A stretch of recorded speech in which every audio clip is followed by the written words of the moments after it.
Study IQ IAS, अब तैयारी हुई अफोर्डेबल।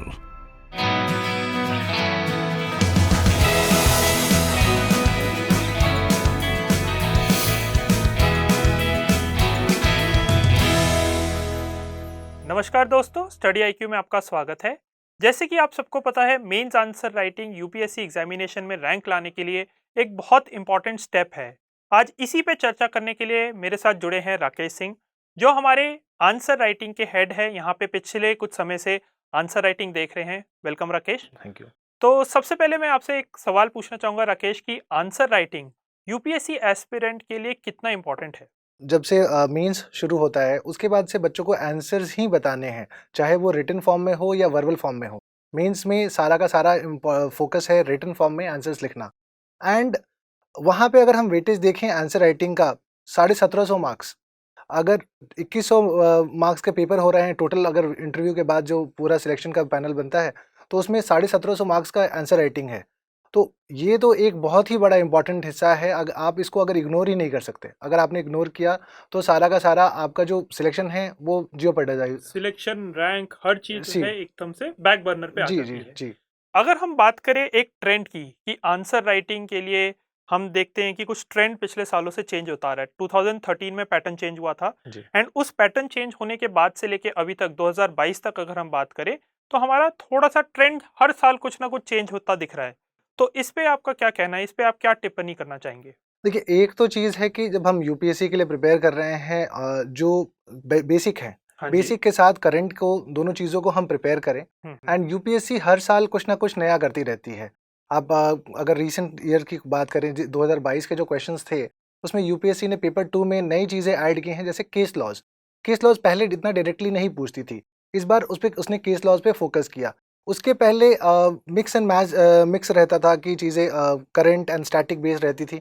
अब इस बार स्टैटिक थोड़ा ज़्यादा था पेपर 2 में। इवन पेपर 3 में भी स्टैटिक थोड़ा ज़्यादा था, स्टैटिक पोर्शन के क्वेश्चंस आ रहे हैं, तो वो है।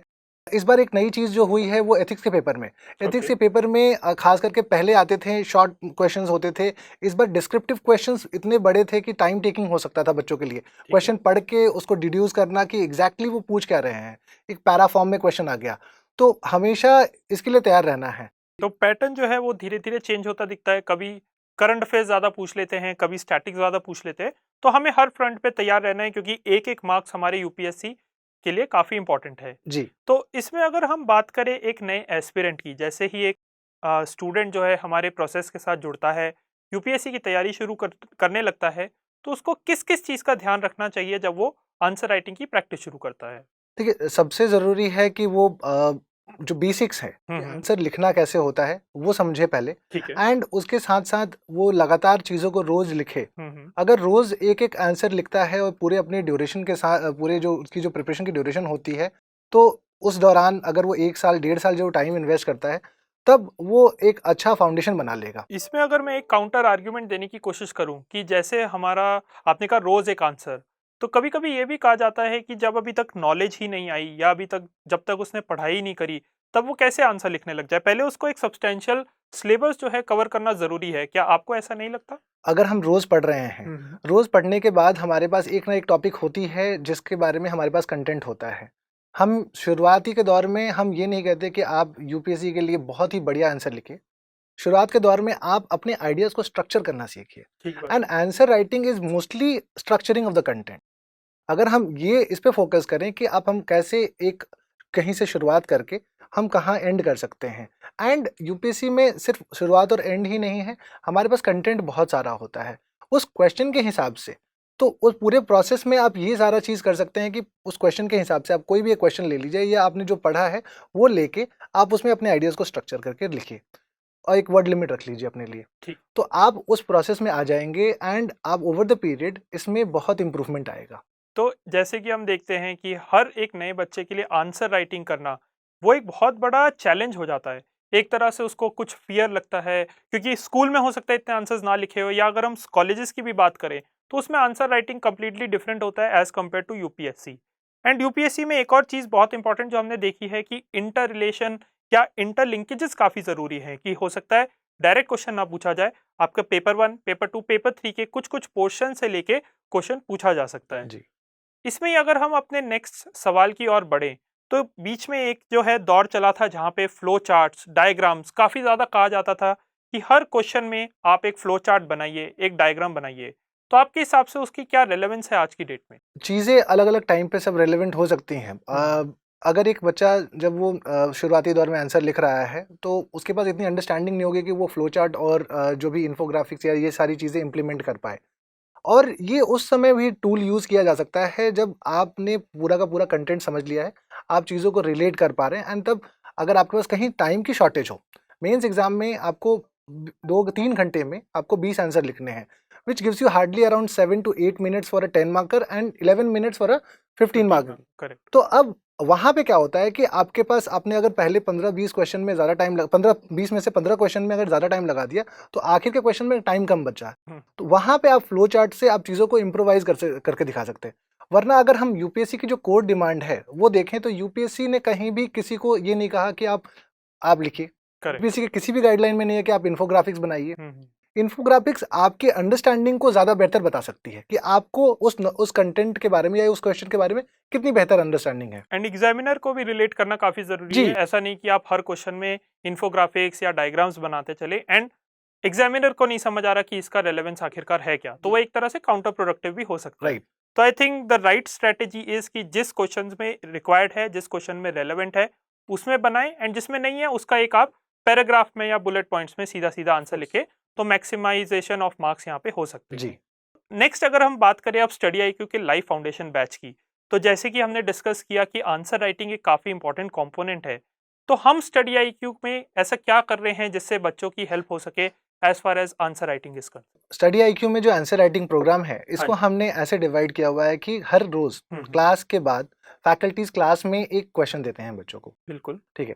अब इस क्वेश्चन का आंसर बच्चे हमें अभी मेल पे भेजते हैं। ठीक है। मेल पे भेजने के बाद हम उनको इवैल्यूएशन एंड मॉडल आंसर देते हैं। तो रोज ये इवेल्युएट भी हो रहे हैं रोज मतलब? इवैल्यूएट होते हैं Okay. एंड इवैल्यूएशन में हमारा फोकस ये है कि हम बच्चों को हैंड होल्डिंग कर रहे हैं। हम्म। ओवर द इयर्स मैंने ये चीज़ देखा है कि जो बच्चे लिखने आते हैं या जो यूपीएससी के लिए compete करने बैठते हैं, उनमें बहुत सारी कमियां होती हैं। अगर हम बात करें लैंग्वेज के अलावा कंटेंट की तो होगी ही होगी, क्योंकि नए Correct. बच्चे हैं, तो लैंग्वेज है, उनको स्ट्रक्चरिंग की इश्यूज होंगी।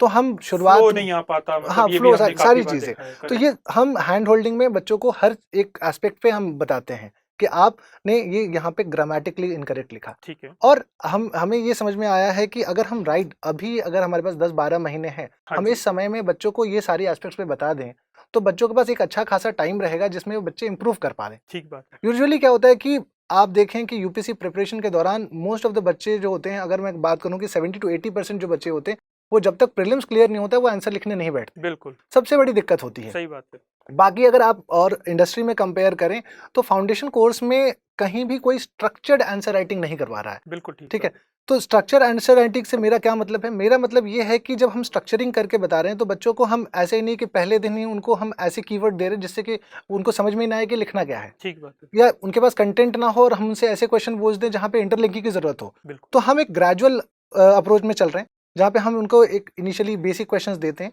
एंड जैसे जैसे उनकी कंटेंट डेवलप होती जाती है, जैसे जैसे उनकी अंडरस्टैंडिंग डेवलप होती है, तब हम उनको ग्रेजुअली और डिफिकल्ट बनाते जाते हैं। डिफिकल्ट बनाने के लिए आई थिंक हम जैसे रिवीजन टेस्ट की भी बात करें अगर कहीं हाँ पे। जी, जी। अभी अगर जैसे हम डेली आंसर की बात हाँ। करें, तो डेली आंसर जब ये होता है तो उसमें हम ग्रेजुअली मूव करते हैं ठीक है। एंड उसके बाद हमारा दूसरा जो कंपोनेंट है, वो है डेली आंसर में कि रिवीजन टेस्ट। जब एक सब्जेक्ट हो जाता है बच्चों का, ठीक है। तो उनके पेस के हिसाब से हमने उनको 15 या 20 दिन दे दिया कि आप 20 दिन में आप ये सब्जेक्ट प्रिपेयर कर लीजिए, ये आपके Okay. क्लास में हो गया। अब हम आपको 10 क्वेश्चंस के टेस्ट लेंगे, ठीक है। तो एक उनको ही सब्जेक्ट से 10 क्वेश्चंस पूछे जी। जाएंगे एक हाँ। साथ। और इसमें हमने और एक चीज किया है कि ये पूरा का पूरा साइकिल आपके पूरे फाउंडेशन कोर्स तक चलता रहेगा। तो करेक्ट। इसमें हमारा जो एक यूनिक फीचर हो गया है कि अगर मान लीजिए सबसे पहले अगर हमने एक सब्जेक्ट ए से शुरू किया था, बी खत्म किया, तो ए का टेस्ट हो गया, बी का टेस्ट हो गया, देन हम A and B combined test लेते हैं एंड ये ग्रेजुअली ये पूरा साइकिल चलता रहेगा। Okay. बच्चों को एक होलिस्टिक मिलता रहेगा component and at the end of the foundation course, अगर 10 महीने की बात हो रही है, तो बच्चों ने अराउंड 800 आंसर्स लिख लिए होंगे। Great great. तो मतलब इतनी आंसर राइटिंग काफी एक्सटेंसिव जो है काफी। एक आंसर राइटिंग प्रैक्टिस हो गई। जी। तो राकेश अगर हम बात करें इवैल्यूएशन की, इवैल्यूएशन एक काफी इंपॉर्टेंट प्रोसेस होता है जिसमें बच्चों को आखिरकार ये पता लगता है कि उन्होंने आंसर लिखा कितना अच्छा है एंड अगले आंसर में वो कैसे इसको बेटर कर सकते हैं। तो हमारा इवैल्यूएशन प्रोसेस क्या है and how is it helping the students to improve their answer writing? हमारा इवैल्यूएशन ऐसा है कि हम कोशिश करते हैं पहले तो कि बच्चों को टाइमली इवैल्यूएशन करें। ठीक है। एंड हमने कुछ एक जो ओवर द इयर्स जो चीज़ें ऑब्जर्व की थी, उन पैरामीटर्स को हमने इंकलकेट किया है। यूपीएससी की जो कोर डिमांड है, जैसे यूपीएससी कहती है कि आंसर्स मीनिंगफुल होने चाहिए, उसमें डेप्थ ऑफ अंडरस्टैंडिंग होनी चाहिए और सुक्सिंक्ट होनी चाहिए। तो ये सारी चीज़ों पर हम पूरा ध्यान रखते हैं जो यूपीएससी की जो डिमांड्स हैं। उसके अलावा हम जो मैंने जैसे पहले भी आपको बताया कि हम छोटी-छोटी चीज़ें जो बेहतर आंसर लिखने में उनको गाइड कर सकते हैं। इसके अलावा हमारा एक और अप्रोच है कि क्योंकि ये डेली आंसर राइटिंग है, तो हमने कुछ लिस्ट बनाई हैं कि जो चीज़ें हम ऑब्जर्व कर सकते हैं एक आंसर से। ठीक है। बच्चे क्लास के बाद कितना पढ़ रहे हैं, करेक्ट। हम उस आंसर को पढ़ने के साथ समझ सकते हैं। हम्म। बच्चों की फैक्चुअल एंड कंसेप्चुअल एरर्स को भी हम हाईलाइट कर सकते हैं। ठीक। मैं आपको एग्जांपल देना चाहूँगा। रिसेंटली एक बच्चे ने पॉलिटी के आंसर में रिपब्लिक का डेफिनेशन उसने कुछ ऐसा लिखा था कि legislators are elected by the people. शायद इस बच्चे को अगर ना बताया जाता तो इसको हमेशा यही कंसेप्ट रहता कि republic means legislators are elected by the people. और जहाँ पे कि हमारे इवैल्यूएटर ने उसको पॉइंट आउट करके ये बताया कि this is democracy, republic is where a legislator the head is the president, right, elected head. और उसको डिफरेंस उसको समझाया गया।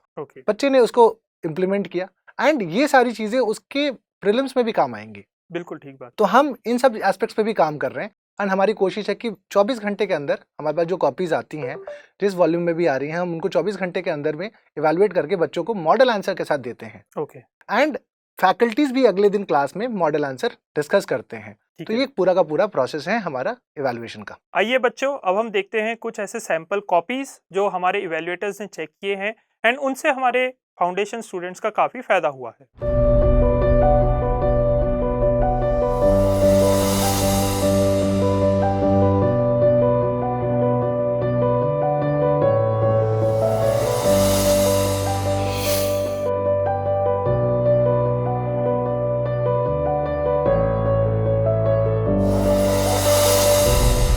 एक फीडबैक जो हमें मिला है, रिसेंटली हमने सर्वे किया था इंटरनल, हमारे जो जितने भी बच्चे हैं उसमें से 90% ऑफ द बच्चों का ये फीडबैक था कि उनको आंसर इवैल्यूएशन से बहुत फायदा हुआ है। एंड उन बच्चों ने जो भी पहले लिखा था उसमें आज जो लिख रहे हैं उसमें बहुत ही अंतर आया है, काफी डिफरेंस। जी ठीक है, बहुत अंतर। तो यही प्रोसेस है जो आगे कंटिन्यू रखना है जिससे बच्चों को आगे फायदा होता रहे। जी।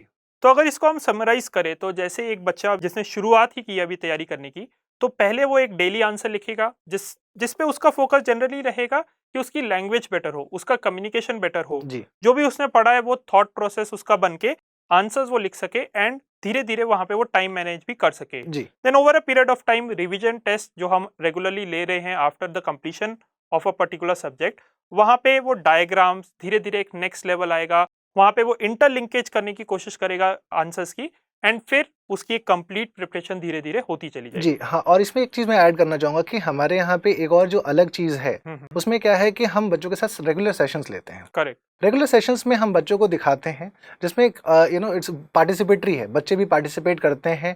हमारा जो फाउंडेशन कोर्स है उसमें हमें जैसे पता है कि हमारे यहाँ पे ऑप्शंस हैं, बच्चे कम्युनिकेट कर सकते हैं हमारे साथ। 1-to-1 मेंटरशिप एक काफी इंपॉर्टेंट कंपोनेंट वो भी है जो कॉम्प्लीमेंट करता है हमारे आंसर राइटिंग। जी, तो बच्चे पार्टिसिपेट करते हैं, बच्चों को हम क्लास में ही अलग अलग एस्पेक्ट्स बताते हैं।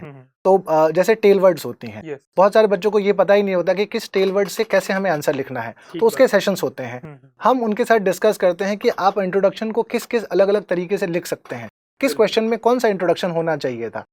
हम इससे बच्चों को एक नया तरीका दे रहे हैं कि आप जब पूरा फाउंडेशन कोर्स हो जाए, आप प्रिपेयर होके जाएं और आपको जब टेस्ट में बैठने का हो तो आप सारी चीजें आपके पास पहले से रेडी हो। मतलब एक तरह से कह सकते हैं कि रेडीमेड गाइड उनके पास ऑलरेडी होनी चाहिए कि जो हमारे कीवर्ड्स हैं, चाहे वो डिस्क्राइब है, क्रिटिकली एनालाइज है, इवैल्यूएट, जो ये यूपीएससी अक्सर ये टर्म्स यूज करता रहता है, इसका एक पर्टिकुलर मीनिंग है जी। तो उस हिसाब से हमारा आंसर का फ्लो जो है वो चेंज होगा जी, एंड उसके लिए हम बच्चों को प्रिपेयर कराते हैं। जी जी। कुछ और आप ऐड करना चाहेंगे? जी, इसके अलावा हम जिस चीज पे काम कर रहे हैं कि हम बच्चों की जो परफॉर्मेंस है वो ट्रैक करने वाले हैं। हमारे जो मेंटरशिप टीम है उनके साथ मिलके कि कोई भी बच्चा कैसा लिख रहा है, आज उसने क्या लिखा था, कल वो कैसा लिख रहा है, एंड इसमें हम उनको कैसे और बेहतर गाइड कर सकते हैं। तो हम अपनी 2-3 जो टीम है, हम फैकल्टीज के साथ भी हम साथ में मिलके चीज़ों को उस तरीके में ले जा रहे हैं कि बच्चे जो हमारे पास से जब भी वो फाउंडेशन कोर्स पूरा करें तो उनको लगे कि हाँ, अब हम तैयार हैं। कि एक मैक्रो लेवल पे उसकी पढ़ाई भी हो गई, उसकी आंसर राइटिंग भी हो गई, उसका discipline and everything is also maintained through mentorship as well. तो एक होलिस्टिक प्रिपरेशन बच्चे की हो जाएगी। हाँ जी। That's really nice.